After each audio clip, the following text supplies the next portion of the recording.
beautiful day. I'm delighted to introduce Naomi Hunt and Gabriella Resnick right now, who are going to come up and tell us a little bit about Rosh Hashanah. Please.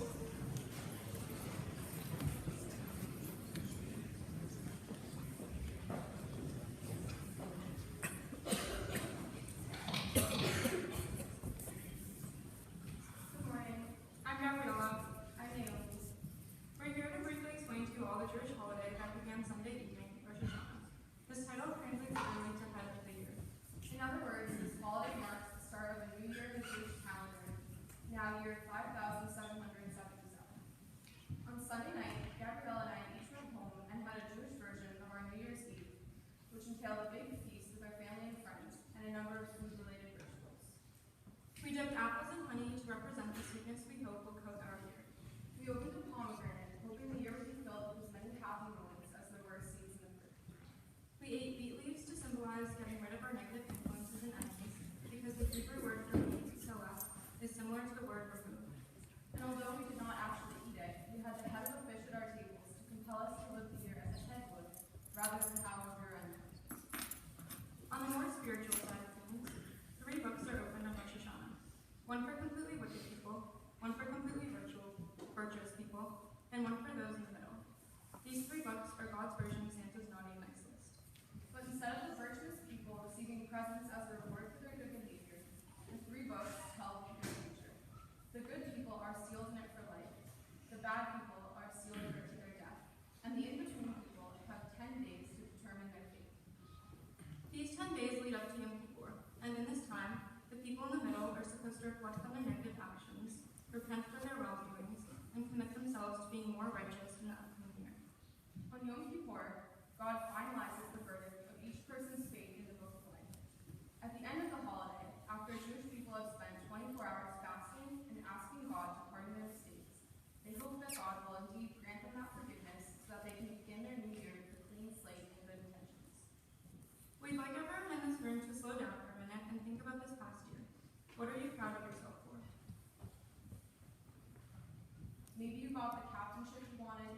Maybe you got into Middlesex as your top choice high school.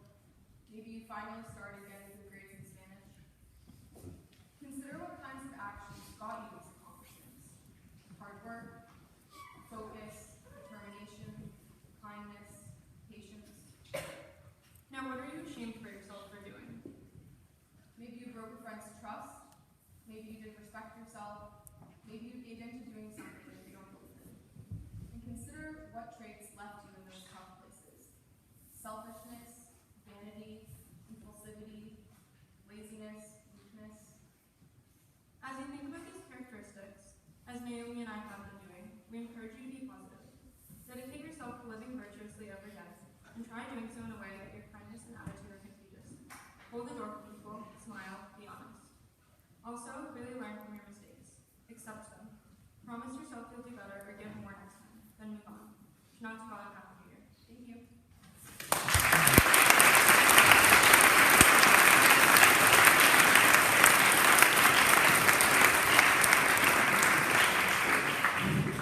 Thank you so much, Naomi and Gabriella.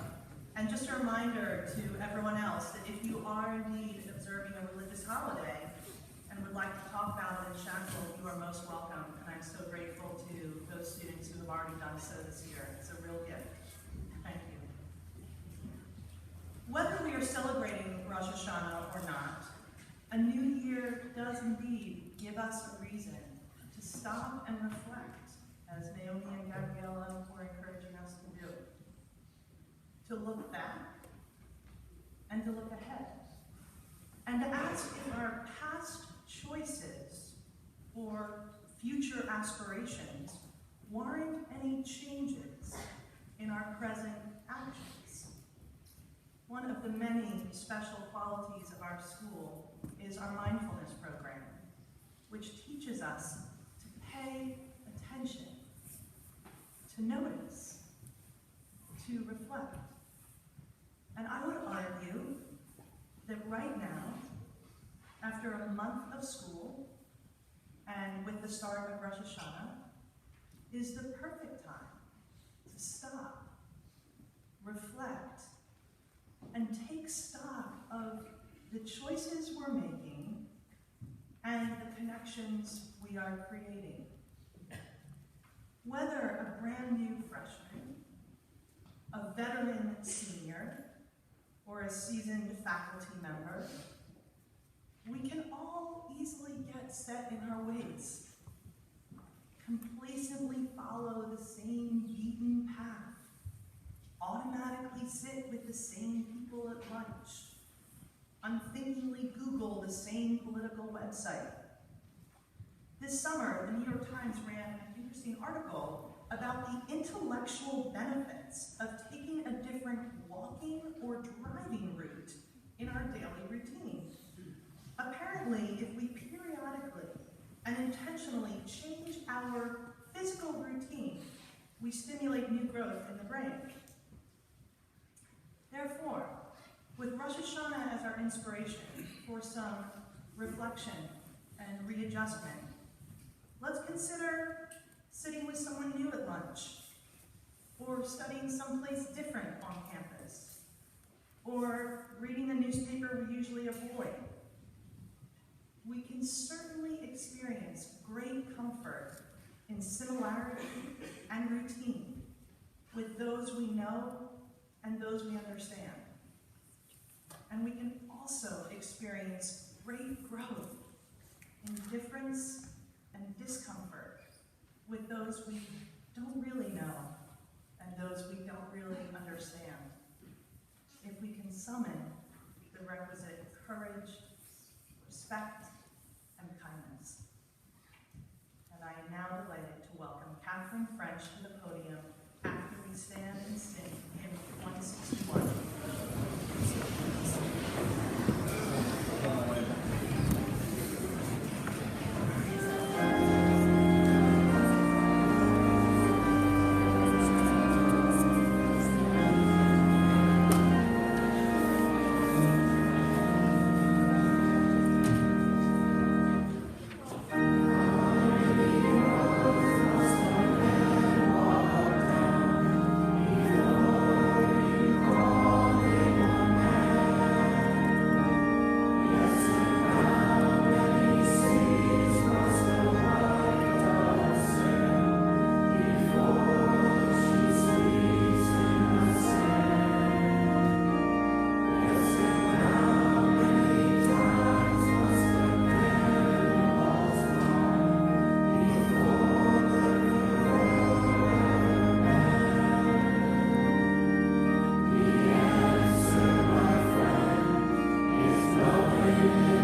with me and at me for the last 2 years and making my time at Middlesex memorable.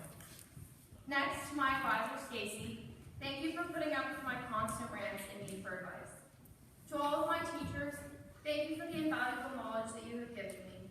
And finally, to my family, thank you for your constant support and for your help in making me the person that I am today. So I'd like to expand on the Hannah Montana analogy that the boys so bravely introduced for me. When I was younger, I idolized Hannah Montana. Who didn't? She was blonde, talented, confident, and everything my elementary school self wanted to be. Each night, I turned on the Disney Channel and intently watched, awestruck, as Hannah effortlessly danced in front of the crowd. She was 13 years old, a Southern belle, and living the superstar's dream. I envied her walk-in closet the size of a bedroom, that with a push of a button, she could rotate around and find hundreds of different outfits. I knew and still know every lyric to every song, and spent hours learning to play many of her albums on the piano. I even played a game with one of my friends from school where I would pretend to be Hannah, and she would pretend to be Lola, Hannah's best friend. I dreamed about being a superstar too. Hannah was perfect, but she wasn't real. While I worshipped Hannah, I admired Miley even more. I too wanted an alter ego to use as a means of expressing myself to the world and allow me to lead a normal life at home. Miley always seemed to show her true self, and I respected that. On the show, she had crooked teeth, split ends, and she snorted when she laughed. Despite these flaws, I longed to be her. She even had a boyfriend named Jake, so essentially if Miley was Nordstrom, I'd be Nordstrom Rack. Her humor was witty and uncomfortable, and she always managed to relate her old Forest blue jeans to her latest crush at Seaview Middle School, or her old Uncle Earl's idiosyncrasies to her adolescent life in California. Miley was undeniably imperfect, and yet I still idolized her. In some ways, I'm a lot like Miley. I even wore my pink sweater and cowboy boots today in her honor. While I may seem like a typical teenage girl from Massachusetts on the outside, I would be remiss if I didn't confess a few of my most coveted and questionable secrets that connect me to Miley. Naturally, the start of October each year reminds me that Halloween is just a few weeks away. I hate Halloween. I like festivities, but with the exception of my last 2 years at Middlesex, I spent Halloween patrolling my driveway, defending my house from teeth eaters, even though my town has an 8 o'clock trick-or-treat curfew. No, I was never scared of ghosts or zombies, just 12-year-olds with lots of toilet paper. Also, the seeds of bell peppers and cantaloupes make me severely uncomfortable. I eat both of these foods regularly, but looking at the seeds haunted my nightmares as a child. My family has learned to warn me when they cut into them so that I have time to avert my eyes. Finally, I still can't sleep without my teddy bear Bobby. I vividly remember in 6th grade when my mom and I spent the night in Maine and I forgot him. While I was old enough to hold back the tears, I wasn't old enough to sleep without him. He kept me company when I was homesick from school and protected me from thinking too deeply into my nightmares. He's still the one I talk to when I'm alone or scared at night. Needless to say, I have many quirks. I know that Eliza covered the rational fear of growing up in her chapel, but then again, she's a pretty rational person. I, on the other hand, lack that rationality. For example, I'm absolutely terrified of fire alarms. No, not the deafening sound that they make, and no, not the fires that they protect me from. But their actual physical presence just really freaks me out. To this day, I refuse to go into single-cell bathrooms without windows because the fire alarms on the walls make me feel trapped. I have this vision that the fire alarm will sound, the door won't unlock, and thus I'll be stuck inside of this tiny room crying while the fire alarm blares in my ears. So last Wednesday night, I heard a truck pull up behind LP, and my heart sank as I realized what was about to go down. Any sane person might calmly text their friends that a fire drill was about to happen, but bravely, and most pathetically, I fought off the tears to warn the other seniors in my dorm that we were about to have a fire drill. Between each pitiful sob, it was increasingly obvious that I had entered full panic mode. Why was I ever trusted to be a proctor? I can't even take care of myself when I'm scared, let alone when trying to comfort others. You're allowed to laugh at this fear because it's absolutely ridiculous. Every time I freak out about it, I laugh nervously because I know how stupid it is. But irrational fears are just the beginning. If you think I laugh at myself a lot, you should see me scroll through my Instagram feed at night. Yes, picture of living vicariously through others' photos. But what I really look forward to are the numerous posts by the dog accounts that I follow. I love my human friends, but I really think I was meant to be a dog. I simply cannot resist their infectious happiness and carefree lifestyle, and I just wish that I could be that fuzzy and cute too. When I go home for long weekends or vacations, they greet me like we're old friends who haven't seen each other in a while. Starting in the 3rd grade, I was the only child at home during the school year. My sisters, like me, attended Middlesex, and although I visited them regularly for games and lunch dates, I had no one besides my parents and dogs at home to entertain me. This was when I realized that my dogs were, in fact, a part of my family. They had become the 3 younger siblings that I never had. Sadly, they may have been my only friends, too.